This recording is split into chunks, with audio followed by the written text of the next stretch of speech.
Agradecendo a sua companhia, aqui estamos novamente em mais um encontro, neste ciclo de estudos pela TV Nova Luz, com mais uma aula sobre o tema A Justiça Divina, tomando por base o livro O Céu e o Inferno, de Allan Kardec.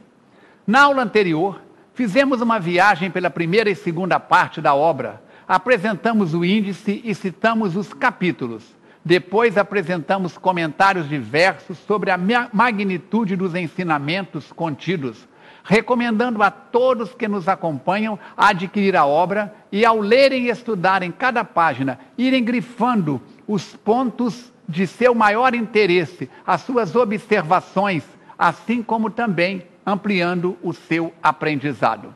Hoje vamos voltar ao início do livro e abordaremos considerações de maneira sucinta sobre cada um dos capítulos da primeira parte desta extraordinária obra, O Céu e o Inferno. Faremos juntos essa viagem abordando pontos de cada um destes capítulos, para que no desenrolar de nossos encontros possamos aprofundar mais em cada um deles. Vamos então para a primeira parte. O capítulo 1 trata o porvir e o nada. A unificação, feita relativamente à sorte futura das almas, será o primeiro ponto de contato dos diversos cultos, um passo imenso para a tolerância religiosa em primeiro lugar e para mais tarde a completa fusão. Capítulo 2, temor da morte. Para libertar-se do temor da morte, é mister poder encará-la sob o seu verdadeiro ponto de vista, isto é, ter penetrado pelo pensamento no mundo espiritual, fazendo dele uma ideia tão exata quanto possível, o que denota da parte do espírito encarnado um tal ou qual desenvolvimento e aptidão para desprender-se da matéria. No capítulo 3, o céu. O homem compõe-se de corpo e espírito. O espírito é o ser principal, racional, inteligente. O corpo é o invólucro material que reveste o espírito temporariamente para preenchimento de sua missão na terra e execução do trabalho necessário ao seu adiantamento. O corpo usado destrói-se e o espírito sobrevive à sua destruição. Privado do espírito, o corpo é apenas matéria inerte, qual instrumento privado da mola real de função. Sem o corpo, o espírito é tudo, a vida, a inteligência. Em deixando o corpo, torna o mundo espiritual, onde paira para depois reencarnar.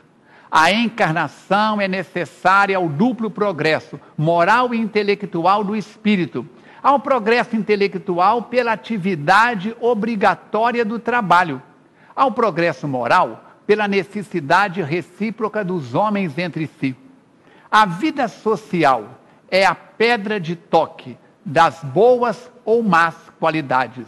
No capítulo 4, o inferno. O inferno cristão conseguiu, em alguns pontos, superar em exagero o próprio inferno pagão. Se estes tinham o tonel das Denaides, a roda de Ixion, o rochedo de Sísifo, eram estes suplícios individuais. Os cristãos, ao contrário, têm para todos, sem distinção, as caldeiras ferventes, cujos tampos os anjos levantam para ver as contorções dos supliciados. E Deus, sem piedade, ouve-lhes os gemidos por toda a eternidade. Jamais os pagãos descreveram os habitantes dos campos elíseos, deleitando a vista nos suplícios do Tártaro.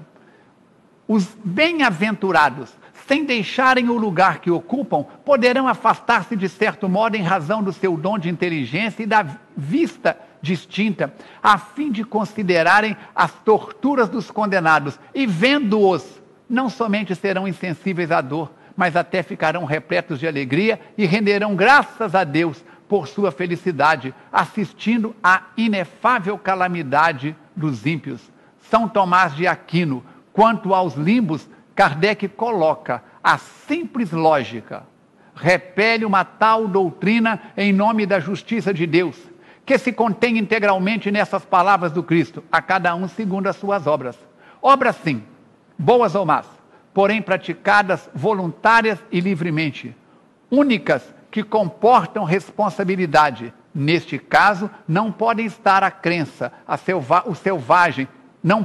Nesse caso, não podem estar a criança, o selvagem, e tampouco aquele que não foi esclarecido.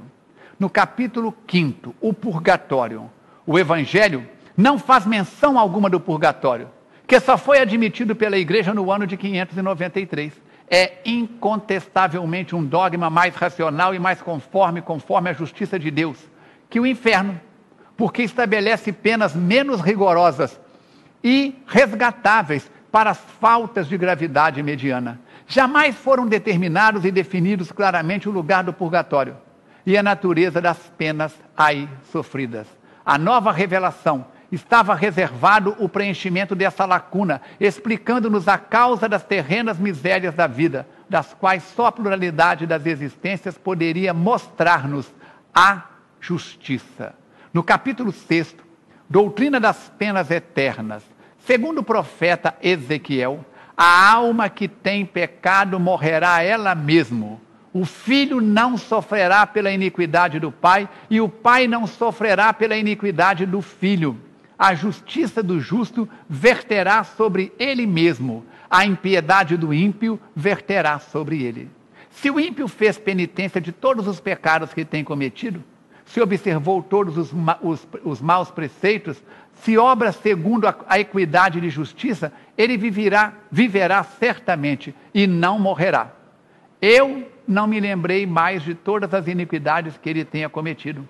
Viverá nas obras de justiça que houver praticado. É que eu quero, a morte do ímpio, disse o Senhor Deus, e não quero antes que se converta e desgarre do mau caminho que trilha. Ezequiel, capítulo 18. Dizei-lhes estas palavras: eu juro por mim mesmo que não quero a morte do ímpio, mas que o ímpio se converta, que abandone o mau caminho e que viva. Ezequiel, capítulo 33, versículo 11. No capítulo 7 da obra O Céu e o Inferno, o tema é as penas futuras segundo o Espiritismo. O Código Penal da vida futura é algo extraordinário, é algo à parte. Primeiro, a alma ou o espírito sofre na vida espiritual as consequências de todas as imperfeições que não conseguiu corrigir na vida corporal. O seu estado, feliz ou desgraçado, é inerente ao seu grau de pureza ou de impureza. Segundo, a completa felicidade prende-se à perfeição. Isto é, a purificação completa do espírito. Toda imperfeição é, por sua vez, causada de sofrimento e de privação de gozo. Do mesmo modo que toda perfeição adquirida é fonte de gozo e atenuante dos sofrimentos. Sendo infinita a justiça de Deus, o bem e o mal são rigorosamente considerados, não havendo uma só ação, não havendo um só pensamento mal que não tenha consequências fatais, como não uma única ação meritória, um só bom movimento da alma que se perca, mesmo para os mais perversos. Por isso que constituem tais ações um começo do progresso. No item 9, toda falta cometida, todo mal realizado é uma dívida contraída que deverá ser paga. Se o não for, em urna existência, sê-lo-á na seguinte ou seguintes, porque todas as existências são solidárias entre si. Aquele que se quita numa existência não terá necessidade de pagar de segunda vez. No capítulo 8, os anjos segundo o Espiritismo, há na criação seres evoluídos em inteligência e em moralidade. Progrediram por esforço próprio ao longo das reencarnações, pois foram criados simples e ignorantes, iguais a você, igual a mim, igual a todos nós.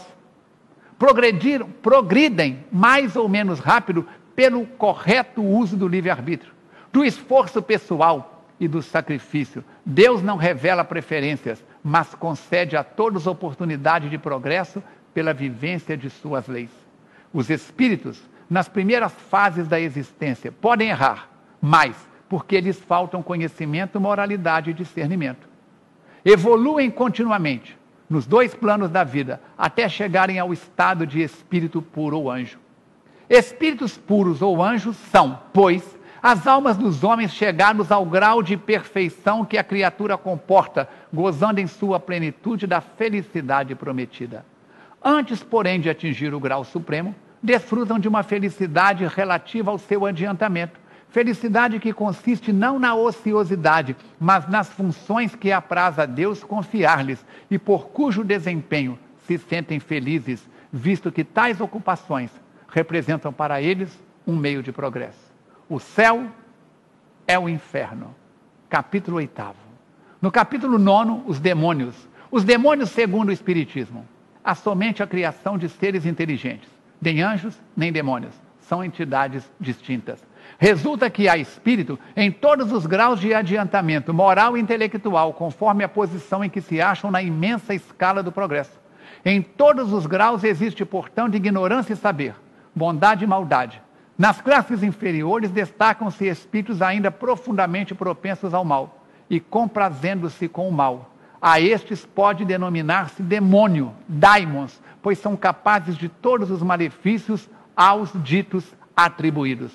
São espíritos ainda imperfeitos, suscetíveis de regeneração e que, colocados na base da escala, onde nela graduar-se, passo a passo nos degraus da escada de Jacó.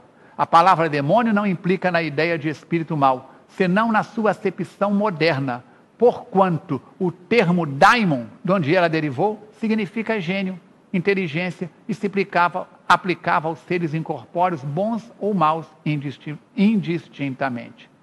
Allan Kardec, no Livro dos Espíritos, vem falar sobre que os demônios são simplesmente as almas dos maus ainda não purificadas, mas que podem, como as outras, ascender ao cume da perfeição. Vamos assim observar que todos esses espíritos atrasados somos aqueles que estamos nos caminhos da evolução. Obras póstumas vem no capítulo 10, intervenção dos demônios nas modernas manifestações. Os modernos fenômenos do espiritismo têm atraído a atenção sobre fatos análogos de todos os tempos, e nunca a história foi tão compulsada neste sentido como ultimamente. Pela semelhança dos efeitos, inferiu-se a unidade da causa. Como sempre acontece, relativamente a fatos extraordinários que o senso comum desconhece, o vulgo viu nos fenômenos espíritas uma causa sobrenatural e a superstição completou o erro, ajuntando-lhes absurdas crendices. Vamos assim observar então que uma multidão de lendas que pela maior parte são amálgama de poucas verdades e muitas mentiras. As doutrinas em torno do demônio prevaleceram tanto tempo, havia de tal forma exagero no seu poder, que fizeram as criaturas temerem mais ao demônio do que acreditarem em Deus. O dedo de Satanás surgia a todo momento.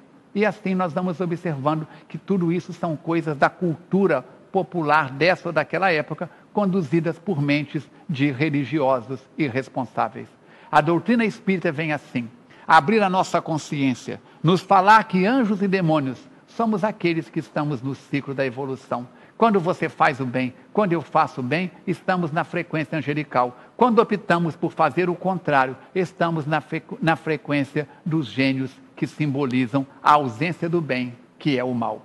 Rogando a este Deus de amor, que nos abençoe a todos, que nos fortaleça, convidamos a você, embora o nosso encontro seja periódico, que faça do Livro dos Espíritos o estudo dessas leis naturais, do capítulo 11º e de todos os demais, para vermos que fora da caridade não há salvação.